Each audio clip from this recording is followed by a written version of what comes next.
C'est au cœur de la Brière que la seconde étape du GR3 nous emmène. Sur ces tout juste 20 km, le tracé partira du pied de l'église Saint-Liphard pour rejoindre la Brière au port des Prises du Coin.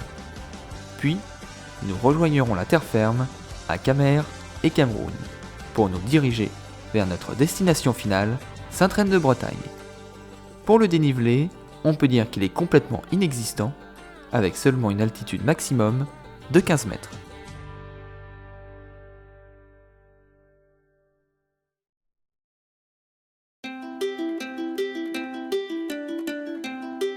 Saint-Liphard, village aux 800 chaumières, a la particularité de posséder une église au clocher rose.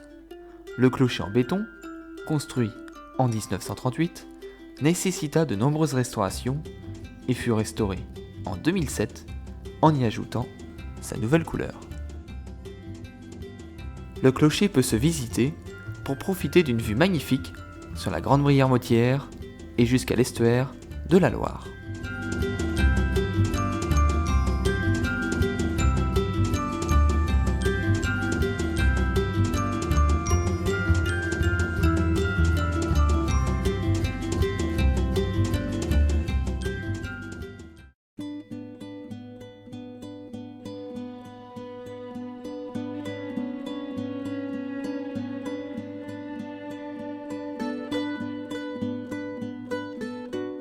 Nous partons de Saint-Liphard pour rejoindre une ancienne voie romaine appelée Chemin des Saulniers qui était fréquemment utilisée par les personnes transportant le sel.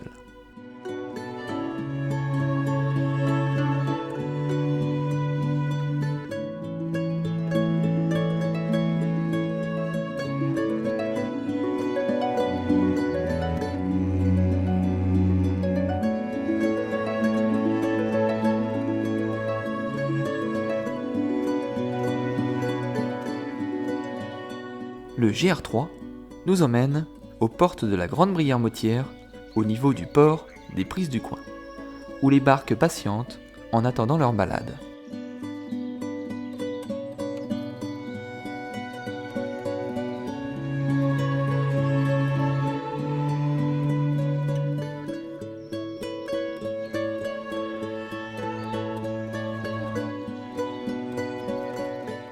C'était bien elle. 10 000 hectares de silence et de nudité, un immense lotus bleu épanoui au milieu du cirque de l'atmosphère. Ainsi s'exprimait Alphonse de Chateaubriand en découvrant la Brière pour la première fois. L'avifaune y est riche et variée, de même que la flore, et l'on rencontre dans les eaux du Marais la plupart des espèces de poissons d'eau douce. Le Marais de Grande Brière se présente comme une mosaïque de canaux, de plans d'eau peu profonds, de roselières, de prairies inondables et de buttes.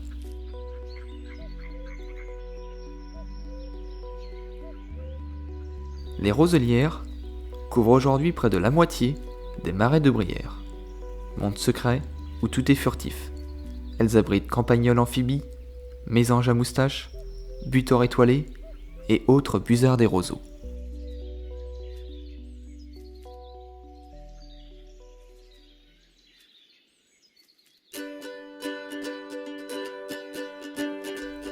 Son territoire s'étend sur 490 km², dont 170 km² de zones humides, au cœur desquelles le marais de Grande Brière Motière, où nous nous trouvons actuellement, s'étend sur 70 km².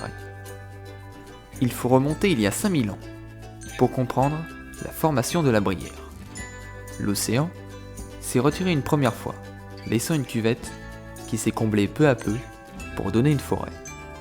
Par la suite, il y a environ 3500 ans, l'eau a de nouveau recouvert cette étendue en engloutissant la forêt de chênes. On retrouve encore aujourd'hui les traces de celle-ci. Emprisonnés par la tourbe, les arbres se sont minéralisés et conservés. Ce bois exceptionnel et d'une grande noblesse qui a traversé les âges s'appelle le morta. Il est utilisé entre autres pour la fabrication de couteaux.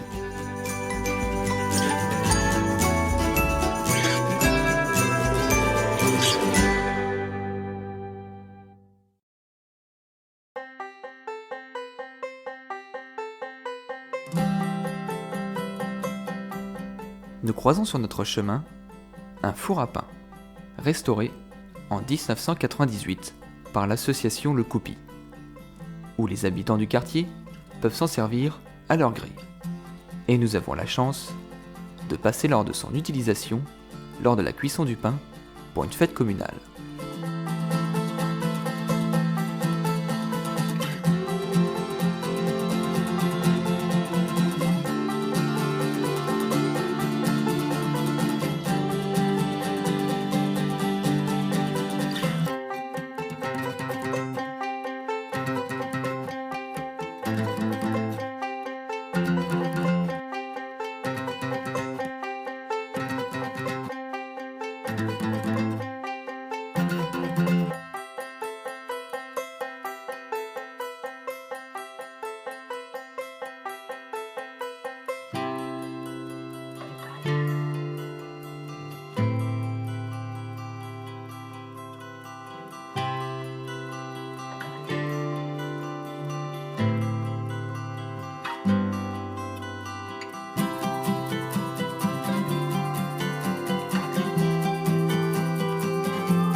Le sentier quitte peu à peu les marais pour arriver dans le village de Sainte-Reine-de-Bretagne où se termine notre seconde étape.